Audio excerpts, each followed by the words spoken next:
Well, good morning. Welcome to Buckwheat Farms Magic Emporium and Ballroom. I know it's been a while since I've done a morning love. We've been really busy around here.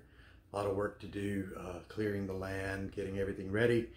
Because Friday we are launching the CSA. Buckwheat Farms CSA will be putting out our share listing and pricing and all of that, and start opening up the farm for visitors, and it's a lot to do between now and then. Of course, it won't be cleaned up, but I was thinking about the centipede grass that I'm cutting up.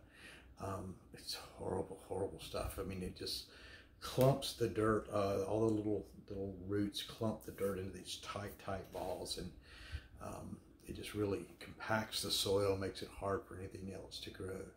And it's really tough to dig up. And I was thinking about, oh, centipede is so bad. And of course, I started thinking about good and bad, and good and evil, as my brother would correct me, good and evil. And realizing that good and evil is a man-made construct. It's a man-made idea.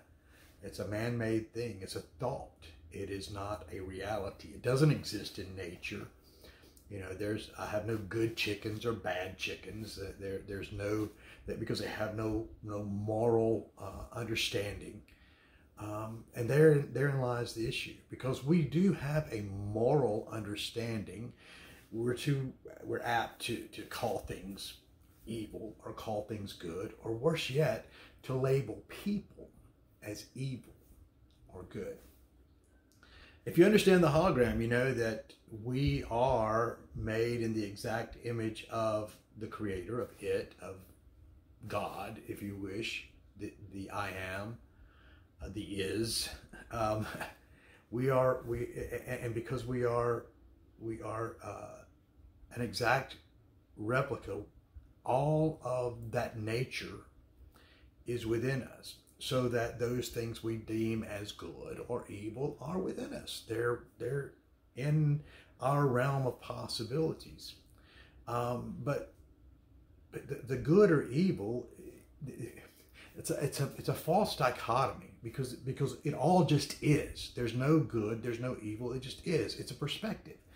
And you may say, well, I've gotten bad results from something, so you call it evil. I'll give you an example.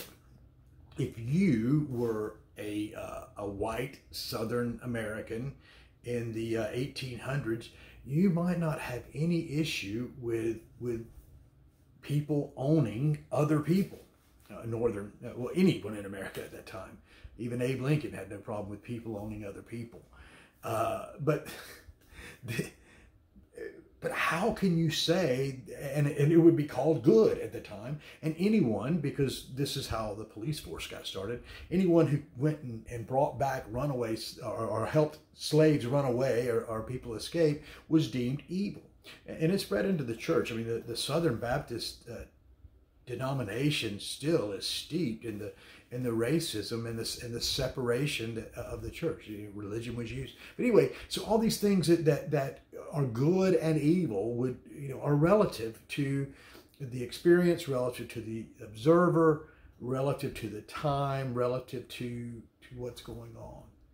And what it does is it takes our focus off of the real thing, because we're easy to judge that as evil, and of course we have a lot of hypocrisy where we say the evil for them is it was okay for me. We see that quite a bit, but ultimately it's a divergence. It's a running away from facing who we absolutely, ultimately, bottom line are deep in our heart of hearts. I remember the old radio program. I didn't hear it actually, I'm not that old, but hearing recordings of the old Shadow radio program.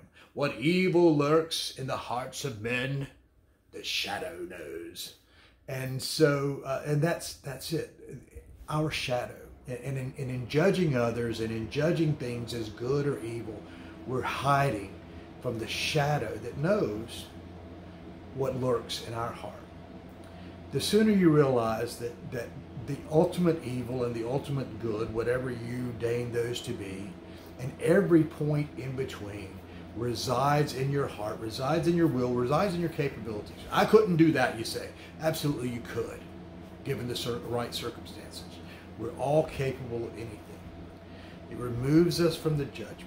It helps us see the other's perspective.